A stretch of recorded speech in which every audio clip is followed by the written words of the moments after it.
Hey, are you ready to have a little fun today? Well, I've got this fabric here from the tutorials the last couple weeks, and Diane was wondering what the composition was. And the funny fact is, I actually don't know the composition because I bought this fabric a few years ago, right? So you buy it, you maybe read it when you buy it, but then you don't end up using it for a while, or you have some left over, pull it out of your stash, whatever the case may be. You've got a fabric, you don't know the composition, you want to know a little bit more about it before you make it into a garment. So what do? Well, we're going to have fun today because we're going to run a few little tests on this sample. We're going to take some threads out, look at it closely, and learn a little bit more about fabric.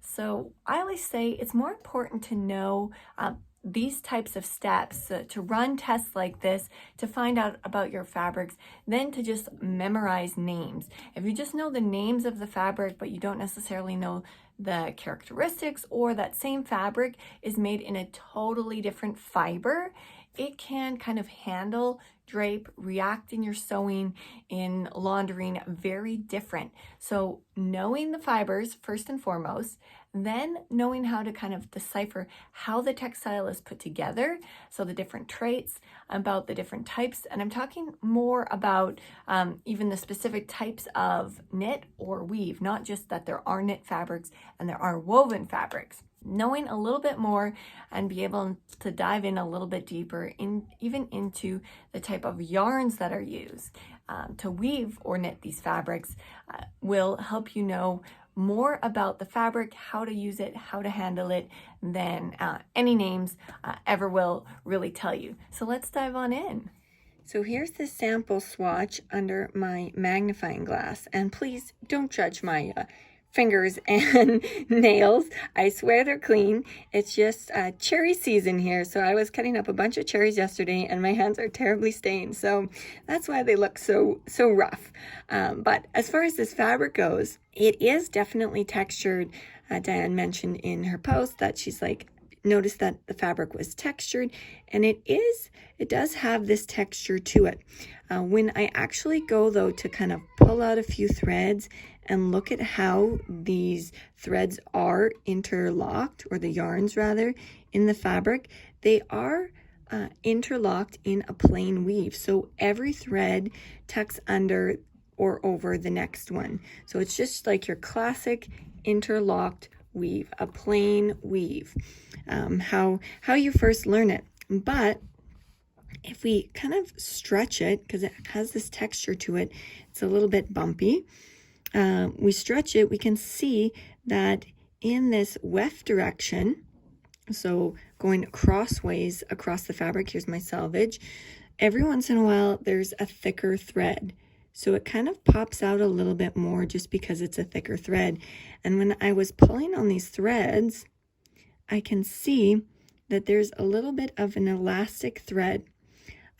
I think the elastic is just in that thicker thread. It's probably a core spun, which just means that the core of that thread is elastic, and then it's got other fibers spun around it.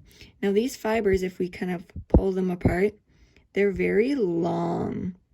So that's a clue for us that this is not a natural fiber. It feels synthetic to the touch, but seeing these fine filament yarns is another clue for us that these are man-made fibers.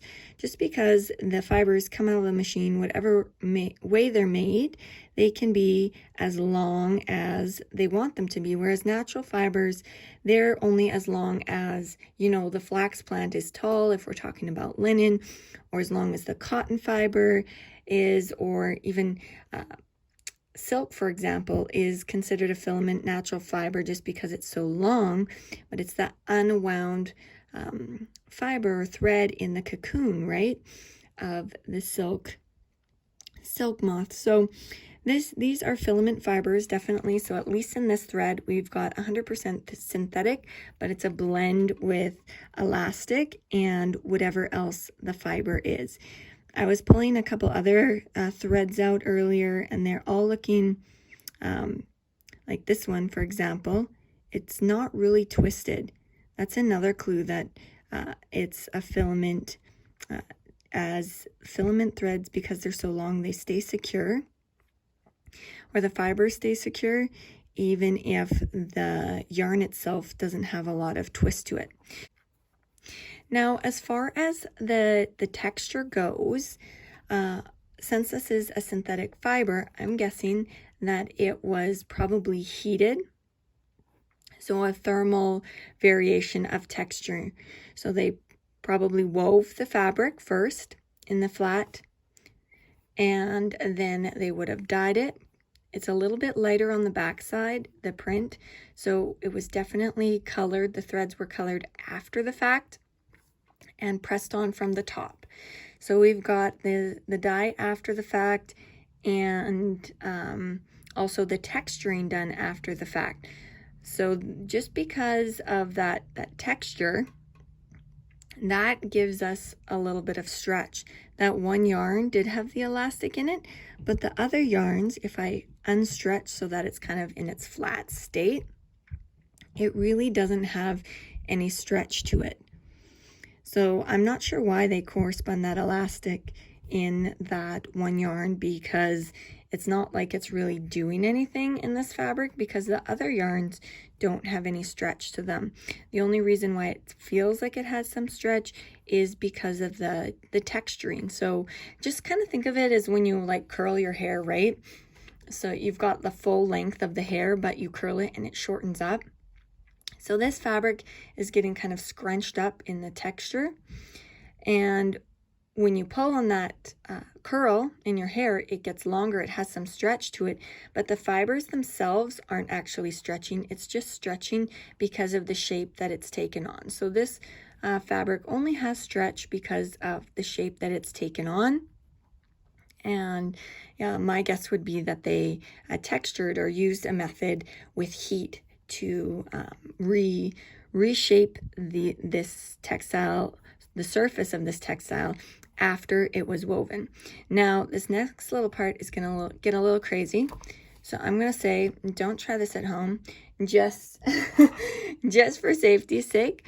But we're going to do a little burn test. So burn tests are great for understanding the composition as well, because the different synthetic fibers, they will burn slightly different from each other, and of course different than the natural fibers. So the fibers burn all a little bit different. So this is a great way to get an idea of what kind of fibers.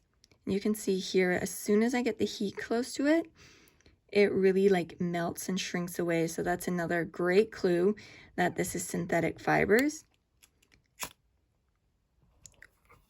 There we go. We've got both the smoke, if you saw it, that's a great sign that it's a polyester, which is most likely the case since it's the most common synthetic. When it melts, you can also pull threads. That's the method for how they actually spin polyesters. They melt it, and in that fluid form is when they stretch out the fibers, and the leftover bits are really hard. Because the flame was so small, it's just quickly putting it out with your fingers is not a problem, but definitely don't do this at home. just my warning, or be safe. But we can also feel here too that the residue is hard. What wasn't burned is hard. So that's another great clue that this is indeed a polyester fiber.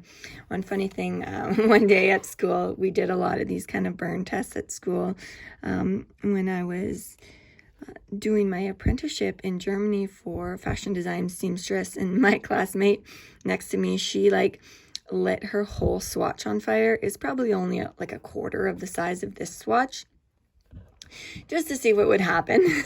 So out of the corner of my eye, I see this little bonfire on the table. I'm like, what are you doing? We're only supposed to take out a few threads and burn those. But it was a cotton, so it burned like paper, right? Just because it's the cellulose, natural cellulose. But it's quite interesting to just even take out the threads and look at how different some of these threads, even though this is this one textile, there's different types of threads in this textile. So looking at how how they do differ. I do think the warp thread running up and down in the fabric here, it definitely doesn't have any stretch, and it is also, I'll take out another one. You can see it doesn't the filaments aren't just falling apart in my hand. So this one is definitely twisted. It feels, if I run my fingers along it, like it's twisted quite tightly. So that might also help giving this fabric a little bit of a crepe effect.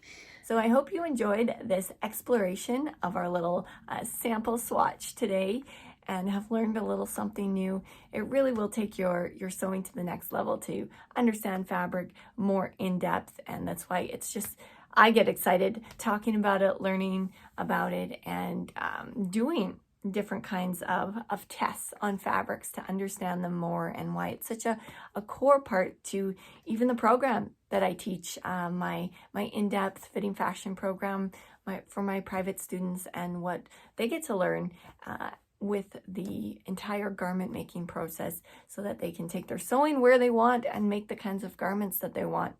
It's really, really foundational. So take care, and we'll see you soon on the next video.